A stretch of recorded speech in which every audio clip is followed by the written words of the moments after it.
Dalam Bapa dan Putra dan Roh Kudus. Amin. Allah Tritunggal Maha Kudus. Kami harus berubah. Kami harus bertobat. Kami mengeluh bahwa masyarakat tidak bertobat. Semua terjadi seperti biasa. Kejahatan bahkan melimpah. Sumbernya adalah diri kita sendiri. Sumbernya bukan pada orang lain, kepada diri kami. Bantu kami untuk berubah, tapi juga bertobat. Pada hal-hal yang kecil, sederhana, tetapi justru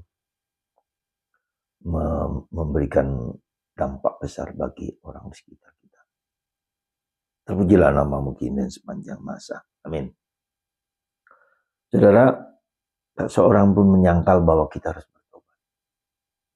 Ketika kita melihat masyarakat kita, ketika kita melihat negara kita, ketika kita melihat gereja kita, kita mengeluh tidak ada pertobatan, tidak ada perubahan. Semua sama saja. Bahkan jauh lebih parah. Kuncinya adalah, dan kita semua tahu, kuncinya ada diri kita masing-masing. Bagaimana saya mau bertobat? Bagaimana saya mau nobatkan orang lain kalau saya tidak bertobat? Dan inilah yang bisa kita lihat dalam bacaan-bacaan hari ini. Yesus mengatakan, kamu melihat yang kecil di mata orang lain, tapi tidak melihat selumbar balok di mata diri sendiri. Kita melihat selumbar hal-hal kecil, kita kritik pada orang lain, tapi kita lupa ada balok besar dalam diri. Jadi kecenderungan kita untuk melihat hal-hal yang kecil sederhana pada orang lain dan kita marah. Kita lupa kita punya sesuatu yang jauh lebih besar yang harus kita kerjakan, kita ubah, kita tobat.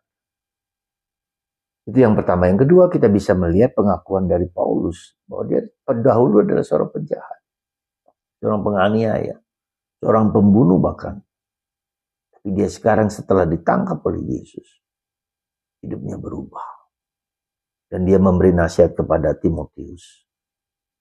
Jadi pada dasarnya bagaimana pertobatan itu, bagaimana perubahan itu bukanlah yang gampang, bukanlah yang mudah.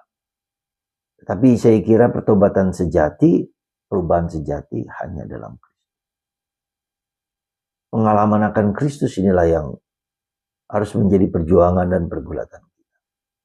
Bagaimana kita mengubah misalnya kebiasaan kita marah. Bagaimana kita mengubah kebiasaan kita untuk tidak main judi online. Bagaimana kebiasaan kita untuk tidak minum minuman yang berlebih-lebihan. Minuman keras, narkoba, apa saja. Ya. Hal-hal yang kecil dalam diri kita itu bukanlah yang gampang untuk kita ubah. Kita sering lupa. Ya. Kita terperangkap pada hal-hal yang menyenangkan, yang mengumbar nafsu, keinginan-keinginan kita semua. Jadi pada dasarnya bagaimana sekali lagi kita mengubah? Hampir tidak mungkin dengan kekuatan kita sendiri. Sekali lagi hampir tidak mungkin dengan kekuatan.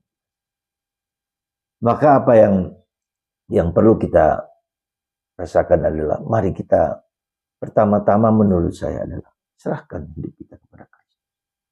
Kecintaan kita kepada Kristus, kedekatan kita kepada Kristus, dan mohon kita juga untuk bertemu dengan Kristus. Ya. Maka apa yang saya kira penting dan perlu kita jalankan? Dekat Kristus. Ya, berdialoglah dengan Kristus. Ya, jadikan Kristus sebagai sahabat, sebagai teman, sebagai orang yang bisa diajak bicara. Nah, satu contoh kecil yang menurut saya bisa kita lakukan sederhana. Kita punya ini. Saya tunjukkan kepada Anda foto ini. Coba setiap hari Anda melihat foto ini dan dialogkan diri Anda dengan Yesus. Aku mau berubah. Bantu aku. Dorong aku. Yang salah satu hal yang menurut saya perlu kita sadari. Kita seringkali berdoa secara otomatis. Ya, secara otomatis. Coba mari kita berdoa dengan sepenuh hati. Kita memandang wajah Yesus ini berkali-kali hening diam. Membiarkan dia bicara pada kita. Atau gambar apa saja, misalnya gambar ini saja, misalnya Anda cocok dengan gambaran Yesus tadi. Gambaran Yosef dengan Yesus kecil. Ya, apa saja. Ya. kita kontemplasikan Yesus yang hadir itu.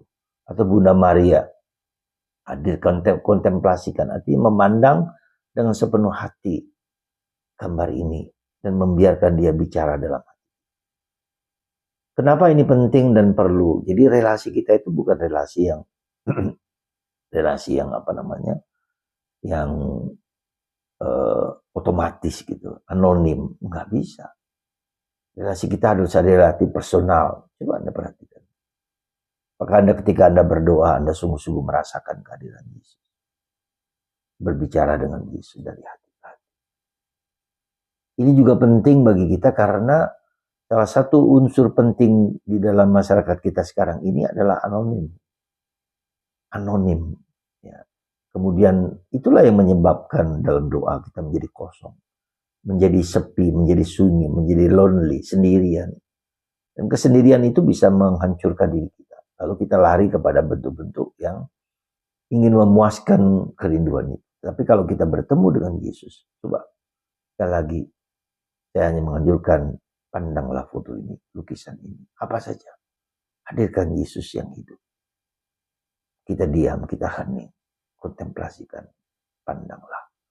Semoga Tuhan menguatkan kita sehingga relasi kita bukanlah relasi anonim, tetapi relasi personal. Yesus hadir, Yesus hidup. Tuhan memberkati Anda semua.